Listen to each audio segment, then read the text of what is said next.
똑똑하고 현명한 소비자로 거듭날 수 있는 유용한 정보들 전해드리는 시간이죠. 똑똑한 소비생활. 자, 오늘은 한국소비자원 시장조사국 시장감시팀 정혜온 팀장 전화 연결돼 있습니다. 팀장님 안녕하세요. 네, 안녕하세요. 한동안 유튜브 뒷광고가 논란이 됐던 적이 있었는데 사실 뭐 이 네. 뒷광고는 유튜브뿐만 아니라 뭐 인스타그램이라든지 뭐 페이스북이나 블로그 같은 다양한 SNS 채널에서 저희가 정말 많이 접하고 있거든요. 이거 관련해서 한국소비자원이 실태 조사를 한 게 있다고요? 네.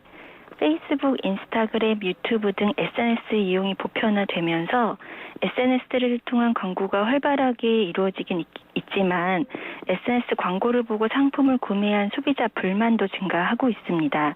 또한 말씀하신 것처럼 광고주로부터 협찬과 같은 경제적 지원을 받아 게시물을 작성한 광고임에도 이러한 표시를 미흡하게 하는 뒷광고 문제나 제품의 성능에 대해 거짓 과장하여 설명하는 광고가 여전히 상당히 존재하고 있는 것이 현실입니다. 네. 이러한 문제점에 대한 개선 방안을 마련하기 위해 이번에 실태 조사를 하게 되었습니다. 그렇군요. 그럼 실제로 이 SNS 광고 관련한 소비자 피해 상담이 좀 최근에 많이 늘었습니까? 네, 2016년부터 작년 10월까지 1372 소비자 상담 센터에 접수된 SNS 광고와 관련된 상담은 총 731건이었습니다. 연도별로 살펴보면 2016년에는 월 2.7건이 접수되던 것이 2017년에는 월 7건, 2018년에는 월 9건으로 지속적으로 매년 증가하였고 작년에는 한 달에 16건 이상으로 증가해서 5년 만에 5.2배 증가한 것으로 나타났습니다. 네. 아무래도 뭐 점점 온라인으로 소비 구매하시는 분들이 많이 늘다 보니까 관련한 피해도 느는 것 같은데요. 네네. 소비자들이 주로 어떤 문제로 상담을 신청을 했습니까? 저희가 그 총 731건의 소비자 상담을 피해 유형별로 분석을 해봤는데요. 네. 가장 많았던 것은 제품을 구매하고 상품이 배송이 되지 않거나 사업자 연락이 되지 않는 형태가 32.6%로 가장 많았습니다. 그 다음으로는 이제 소비자의 청약 철회나 계약 해지와 관련된 상담이 29.1%로 많았고요. 제품의 품질 불만과 관련된 상담도 14.8% 순으로 분석이 되었습니다. 그리고 상담 품목별로 보면 아무래도 의류와 같은 생활용품이 35%로 가장 많았고 그 다음으로 신발, 가방, 식품 순으로 나타났습니다. 네.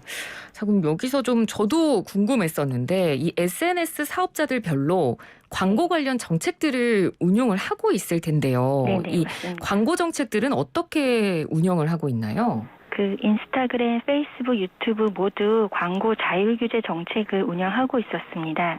그 정책을 구체적으로 조사를 해본 결과 그 광고주가 SNS 사업자에게 대가를 지급을 하고 소비자의 특징을 설정하여 광고를 노출하는 이른바 맞춤형 광고에 대해서는 거짓기만 광고를 금지하는 광고 정책을 마련해서 운영을 하고 있었지만 네. 그 뒷광고 논란이 되는 인플루언서의 게시물 형태의 광고에 대해서는 그러한 광고 정책이 적용이 되지 않고 있었습니다. 그리고 맞춤형 광고 6건에 대해 SNS 사업자의 광고 정책 위반 여부를 또 별도로 모니터링을 해봤는데요. 선정적인 묘사를 사용하는 게임이나 의약품 사용 전후 사진을 비교하는 등 SNS 사업자 스스로 정한 광고 정책에 위배되는 광고가 3건 확인이 되었습니다. 네. 사실 뭐 SNS를 이용을 하시는 청취자분들이라면 아마 다 많이 접하셨을 겁니다. 저도 정말 많은 광고들을 봤는데 그 SNS 속에서 이뤄지는 그런 부당 광고에 대한 소비자들의 의견에 대해서도 설문을 하신 게 있죠? 네, 있습니다. SNS 광고를 경험한 소비자 500명을 대상으로 TV나 신문 등의 매체에 비해서 SNS의 부당 광고가 얼마나 많다고 생각을 하는지 설문을 해봤는데요. 네. 부당 광고가 많은 편이다가 43.4%로 가장 많았고 그 비슷하다가 38.6% 순으로 조사되었습니다.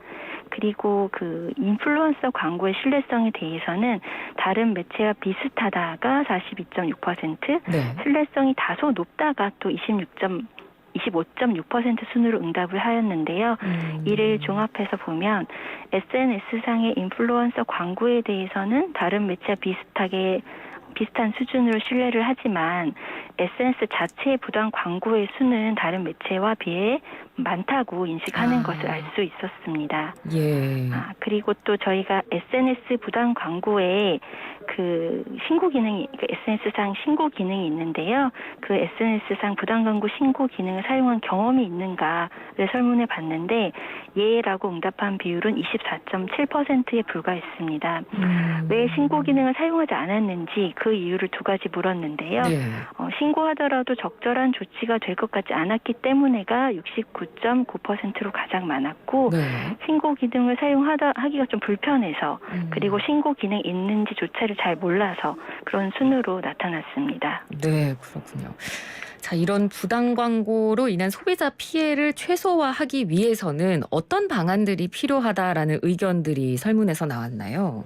저희가 SNS 부당 광고로 인한 피해를 최소화하기 위한 가장 효과적인 방안에 대해서도 또 설문을 해보니까요.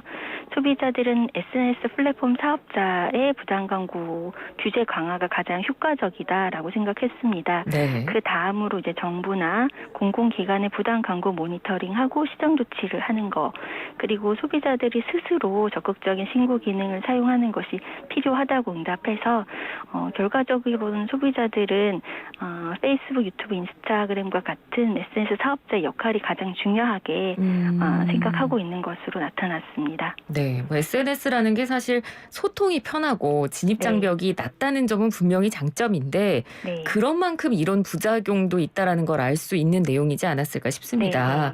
관련해서 한국소비자원의 계획 끝으로 좀 말씀해 주신다면요. 말씀하신 것처럼 SNS 부당 광고는 그 법 위반이라는 인식 없는 자영업자나 일반인 등 누구든지 쉽게 할 수 있다는 특성상 SNS 플랫폼 사업자의 자율 규제가 매우 중요하다 할 수 있습니다. 네.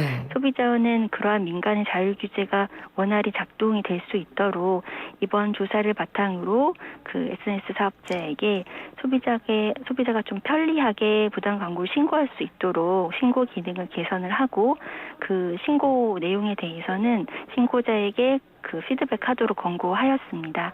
소비자원은 앞으로도 SNS 부당 광고로 인한 소비자 피해 예방을 위해 다양한 노력을 기울이도록 하겠습니다. 네, 알겠습니다. 오늘 말씀 잘 들었습니다. 고맙습니다. 네, 감사합니다. 네, 지금까지 한국소비자원 시장조사국 시장감시팀의 정혜운 팀장이었습니다.